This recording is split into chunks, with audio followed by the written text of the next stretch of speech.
Hello students, welcome to one more talk on environmental studies. I am Professor Suresh Mane. In this talk we shall look into module 4, that is global environmental concerns, how that environment is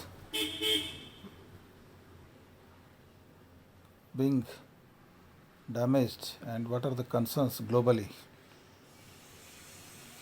The content is global environmental concern, concept, policies and case studies, groundwater depletion by recharging, climate change, acid rain, ozone depletion, radon and fluoride problem in drinking water, resettlement and rehabilitation of people, and environmental toxicology. So during its long history, the Earth has experienced prolonged periods of global warming and global cooling. Considerable evidence indicates that the Earth's troposphere is warming, partly because of human activities, and that this trend will add to significant climate change during this century. As you know, industrial revolution started only 200 years back, and because of that, lot of anthropogenic activities, that is human activities, there is global warming, mainly due to the air emissions, pollutants. Global warming is one of the most serious environmental threats faced by humanity. Already the damage is done and it is aggravating. But nations are seized of the matter and taking actions. And the actions are also definitely proving good results are coming up. But as the damage is done for over two centuries, now even the actions should go at least for 1 century to go back to square one. Although we cannot stop climate change, we can use existing technological and policy options to help slow the rate of climate change and adapt to its effects. So already, as I said, policy decisions have been made by various governments. So there are 200 countries in the world, and most of the countries have acknowledged that global warming is a environmental threat to mankind.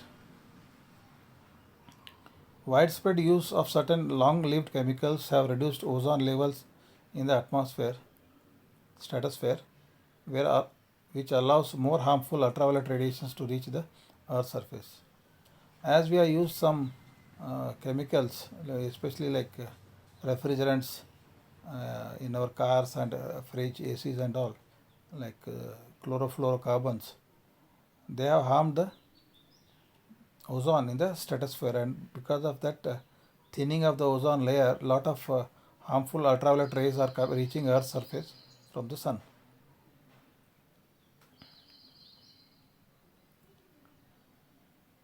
If countries adhere to its terms, an international treaty phasing out ozone depleting chemicals should return ozone concentration in the stratosphere to 1980 levels by 2050. By the year 2050, we will reach the 1980 levels.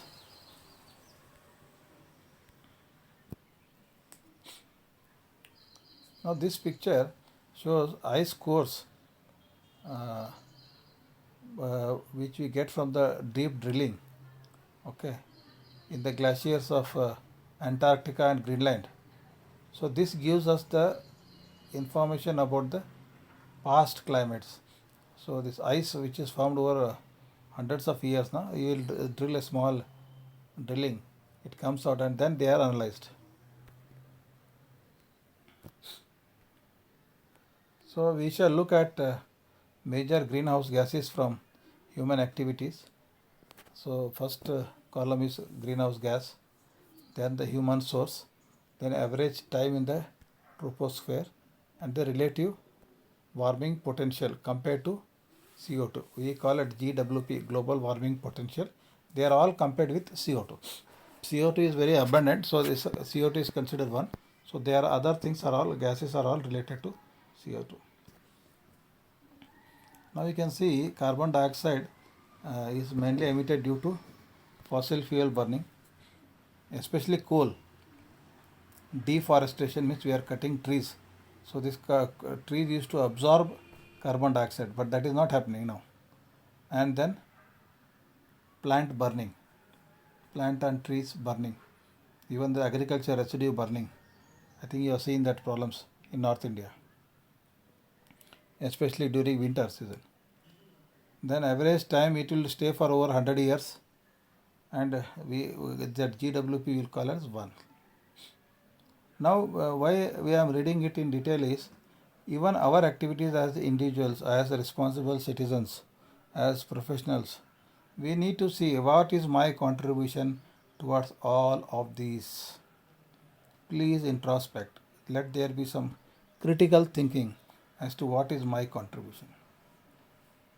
Second is methane, CH4. Rice, paddies, guts in agriculture, guts of cattle and termites, landfills, coal production, coal seams, natural gas leaks from oil and gas production, and pipelines. So this methane basically animal stomach, and animal gas. Like in our bodies we produce gas, likewise even animals produce lot of methane. Similar rice and even the landfills where they dump the waste of that town, there methane is produced. Coal production and even natural gas is nothing but methane only. So if it leaks during the drilling or even transportation, they are all like methane only. So methane stays for around 12 to 18 years, and the global warming potential is 23 times that of CO2. That is why a lot of people have objected to lot developed countries have objected to a lot of cattle in India. Even that is the issue now, because the cattle leads to methane, and then methane is 23 times more lethal than CO2 in terms of global warming potential.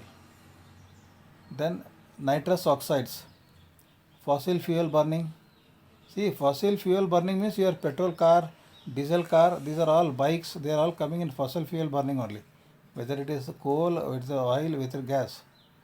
Then fertilizer usage, livestock waste, and nylon production. So this is almost more than 100 years, and it has got 296, almost 300 times that of CO2. So when you use your petrol cars and bikes, we release carbon dioxide, we release oxides of nitrogen. Then chlorofluorocarbons.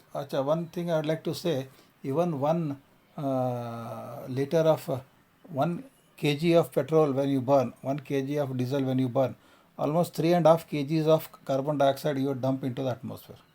I think this is one figure you should remember. Then CFCs, that is chlorofluorocarbons. So this chlorofluorocarbons, in this the chlorine atom, that is very dangerous. Okay, so these were used in air conditioner, refrigerators, and plastic foam. Now stopped. Now we are not using CFCs.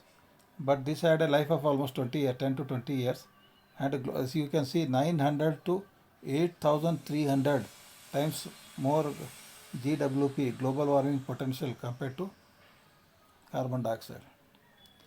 And after the development, phasing out of CFCs, HFCs came out. HCFC, hydrochlorofluorocarbons. So these are again used in ACs, refrigerator, plastic foam, and they had a lesser GWP, like 470 to 2000. Okay, and lately you have got hydrofluorocarbons, that is air conditioners, refrigerators, plastic foams, and they have got a global warming potential of 130 to 12,700. So they too have a lot of global warming potential. Here too there are two things. One thing I will tell you, it is not only your global warming potential, but there is something also called as ozone depletion potential.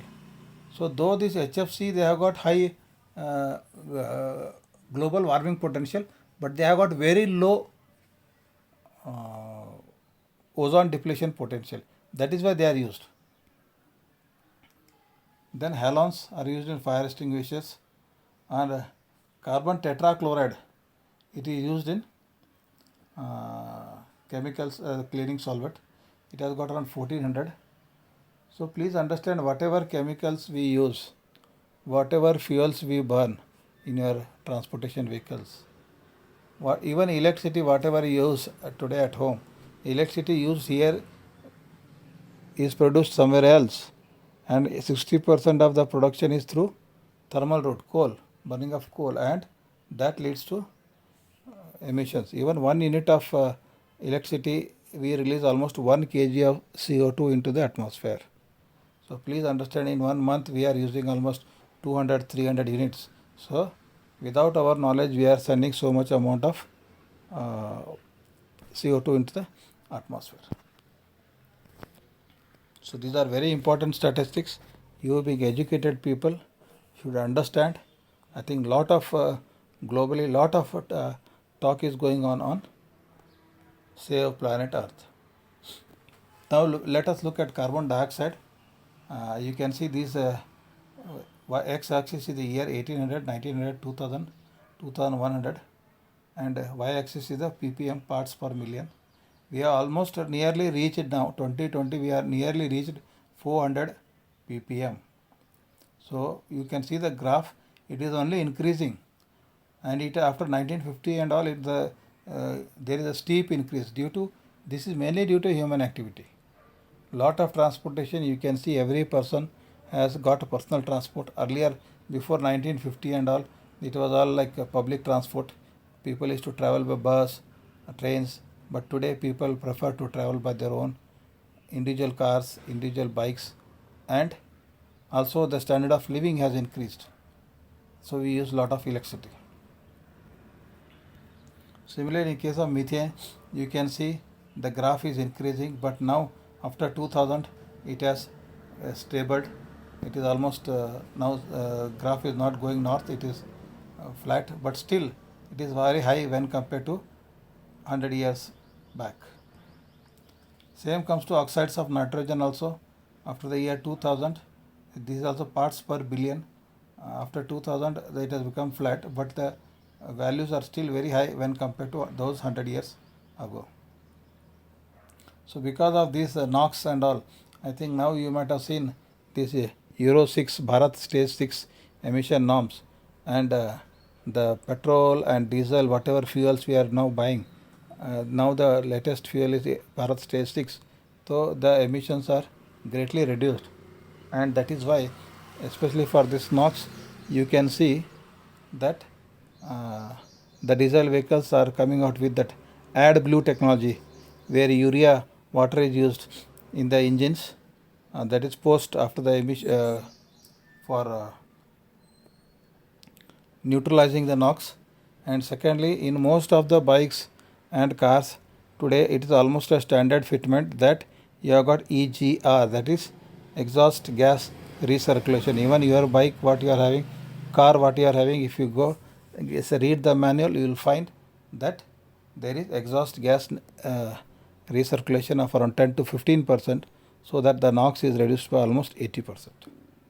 This NOx is produced mainly due to high temperature combustion, and the temperatures go almost around 2000 degrees centigrade, where the nitrogen, which is inert in nature, nitrogen is inert, it doesn't react, but still because of high temperature it starts reacting with oxygen and forms oxides of nitrogen. I think you know, when you eat chips packets, it is filled with nitrogen. Even your tires, they are inflated with nitrogen. Car tires, aeroplane tires, because it doesn't react and it is not flammable also. Now one more dangerous situation you can see. This is though small, a very big picture of Arctic ice. So these are the satellite images. You can see 1980, 90, 2000, 2000, 25 years. Now the North Pole, you can see the ice. The ice has, this is a satellite picture, and you can see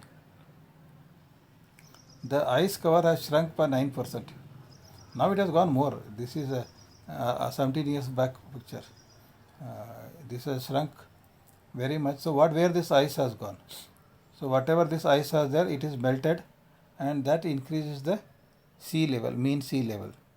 And because of the increase in mean sea level, lot of damages are likely to happen. And please understand, these are irreversible. If the ice has melted, we cannot do anything to restore the ice back there. So very dangerous situation, and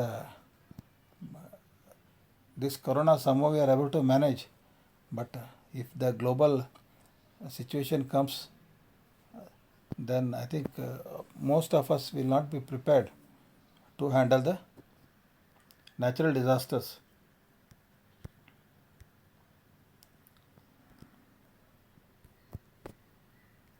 So this is regarding one more graph you can see climate change के लिए. So humans, we are this going means going there are arrows going top and there are going arrows coming down. So you can see human activity, aerosols, greenhouse gases we are sending. Then the ice and snow cover is decreasing. Okay. Then because we have cut down the plants, CO2 removal by plants is reducing, but the CO2 emissions are increasing because we are cutting the trees and firing, and even the decay. So these are all the problems. So what will be the problem because of warmer climate? Now we know, everybody knows that the earth is becoming warm. We know that 1.52 temperature, 2 degrees centigrade increase in temperature. So in this picture we will see what are the damages happening, like in various sectors. Now agriculture, so agriculture shift in the food growing areas. So I think food growing area itself has reduced now, and crop yields have changed. Okay, and increased irrigation demands mean the water requirement to grow crops has increased, and a lot of pests, diseases, and weeds in the warmer areas. And to counter these pests or diseases, we are using lot of chemicals. Okay, that is another flip side of it. The next is water resources. So what changes in water supply, decreased water quality, increased drought, increased flooding. Some area there is drought, means less water. Somewhere there is more area, flooding is happening. Then snowpack reduction and melting of mountain top glaciers. So whatever that Himalayas, this Arctic we have seen, that ice is gradually melting. This forest also changes in the forest composition and locations. Disappearance of some forests, especially ones at high elevations. Increased fires from drying. I think last year we had seen in Australia a lot of forest fires are happening, and because of that loss of wildlife habitat and species. So basically Karwar and Goa, like sea level and coastal areas, rising sea levels, so there will be flooding of low-lying areas, islands and coastal cities.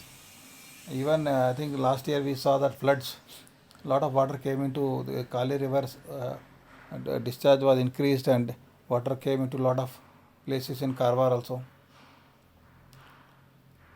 Then flooding of wetlands and coral reefs, beach erosions are happening, disruption in the coastal fisheries, contamination of coastal aquifers with salt water. Biodiversity also it is affecting, like some plants and animal species are becoming extinct. We are losing them forever. Loss of habitats, disruption in aquatic life, and weather extremes. You can see prolonged heat waves and droughts, increased flooding from more frequent, intense and heavy rainfall in some areas.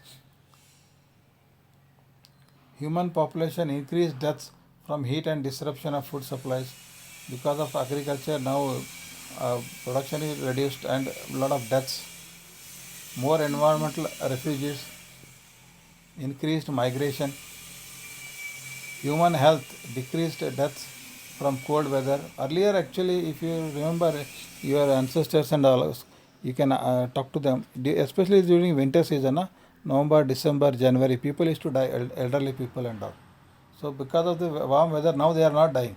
Means the death rate is slightly reduced because of warm. This is one good thing. But there is a flip side is increased deaths from heat and disease, disruption of food and water supplies, spread of tropical diseases to temperate areas, increased respiratory diseases and pollen allergies, lung problems, asthma and all you are finding, increased water pollution from coastal flooding, and increased formation of photochemical smog. So these are all the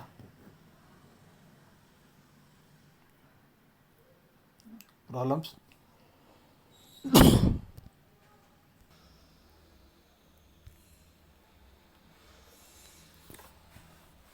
See, you can see in this picture, like low-lying islands like Maldives, they'll almost disappear. There's around 3 lakh people who are staying there.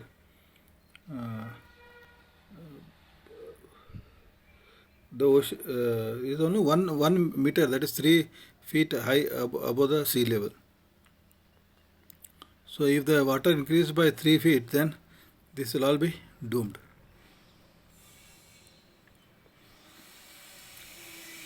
Now for global warming,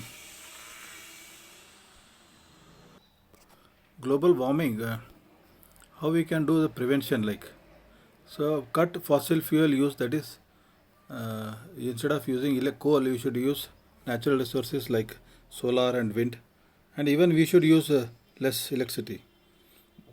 Shift from coal to natural gas, improve energy efficiency. As engineers, I think you are studying thermodynamics. It is only to improve the energy efficiency, and shift to renewables. We are all doing that. Then transfer energy efficiency and renewable energy technologies in developing countries. See, one thing is, I think you are aware that lot of technologies are there available in the developed countries, but poor countries and developing countries, they don't have resources to do that R&D and come up with this new technology. So that it is a moral responsibility of the developed nations to hand over the technologies. Reduce deforestation, so tree cutting, and please use less wood and wood-based materials.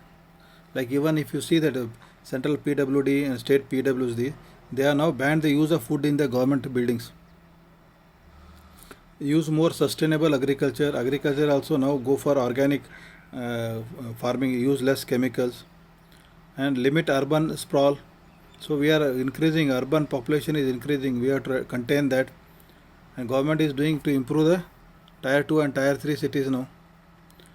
Slow the population growth. I think population is one of the major problems. As the population increases, the demand on the earth increases. And how we can do the cleanup? So cleanup, as I told, remove CO2 from smokestack and vehicle emissions. Then there is some technology called CO2 sequestration by planting trees, so that plants and trees, they will absorb the CO2.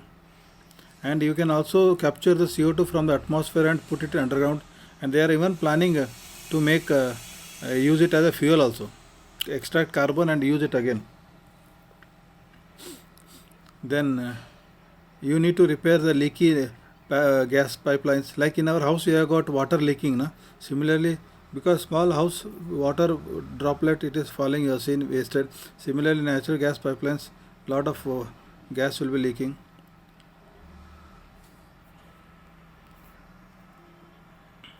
So now we shall look at groundwater depletion. I can give one simple example here. In my village, when we dug our first borewell, at around 30 years back, we have dug for 200 feet, we got water, and then we went for another 50 feet for storage. So 250 feet, the borewell is over. But today, last year we have dug borewell, so we have gone up to 600 feet, and then we got water. So we again dug one more 100 feet for storage, and today almost in my village the water is available at 600 to 800 feet down, which was available at 200, now it has gone down. So groundwater has depleted, or the water table has gone down in the earth. So groundwater depletion, a term often defined as a long-term water level declines caused by the sustained groundwater pumping, is the key issue associated with groundwater use. See, it is very simple here. Earth is like a big ball. Okay, there is a water inside, and we are taking out the water. But whether we are filling the water back inside, like recharging, that we have to take care. So now we have to make some bund, like people are talking of rainwater harvesting. So water is going and drain, that should be allowed to percolate in the earth and recharge the groundwater. I think next problem what the mankind is going to face is on water only now. Now we look at acid rain. You can see a beautiful picture here. So one is NOx, then SOx. This is from industry, from your transport vehicles. Okay, they go up, mix with water, and then form weak acids and fall down. And as they fall, they damage everything. They damage the flora and fauna, they damage buildings, even they affect the marine life. You can see here right side drawing like VOC, volatile organic compounds. I can give one example of VOC. Like you use paints, like enamel paints for painting your windows, doors and all. What happens? It is a liquid paint, but when you use the paint, the liquid, something dries up in that, and only the thin film of paint remains on the doors. So whatever this dried up, that is a VOC, that is volatile organic compound. They go to the atmosphere. Then you have got SO2, oxides of sulfur, that is sulfur dioxide, NOx. So these all, because anthropogenic means human activity. Anthropogenic means human activity, like industry, factory, homes. They go up, they mix up with the water, and when they mix with water, they precipitate in the form of weak acid. So NOx will become HNO3, that is nitric acid. SOx will give formation to H2SO4, that is sulfuric acid. So these acids are very dangerous, and as you know, Taj Mahal got affected because of this, and Supreme Court had to interfere, and now all the polluting industries have been shifted away from the close vicinity of Taj. Water pollution. Water pollution also you can see industrial effluent waste, leakage of water tanks, marine dumpings, radioactive waste, atmospheric deposition, major causes of pollution. Heavy metals that are disposed of and industrial waste can accumulate in lakes and rivers, proving harmful to humans and animals. I think you have seen even our use of chemicals, like we use lot of soaps for self-use and washing clothes, washing utensils. These also cause water pollution. And you have seen sometimes these fishes will die and come to the shore. Even small sharks, whales will die and come because of pollution, water pollution. So very dangerous it is. Then I think lastly we will see this fluorine and radon pollution in water. I think in Gadag district in Karnataka long back, they found a lot of problems with people, and after investigation they found that fluorine is more. This fluorine basically is a common element, okay, but it is highly reactive. So it is like in the form of you can see fluorspar, cryolite, and this hydrogen fluoride, like colorless, pungent, liquid or gas, and very low boiling point of around 20 degrees centigrade, and it is highly soluble in water and forms hydrofluoric acid.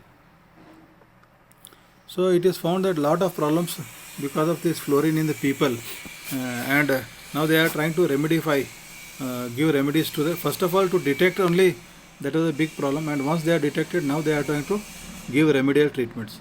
Similarly, radon also is a colorless, tasteless, odorless, odor means smell, radioactive gas it is, and it also is produced by breakdown of uranium in soil. Now we are using this uranium for nuclear power plants, and it also dissolves in the water So these are all dangerous.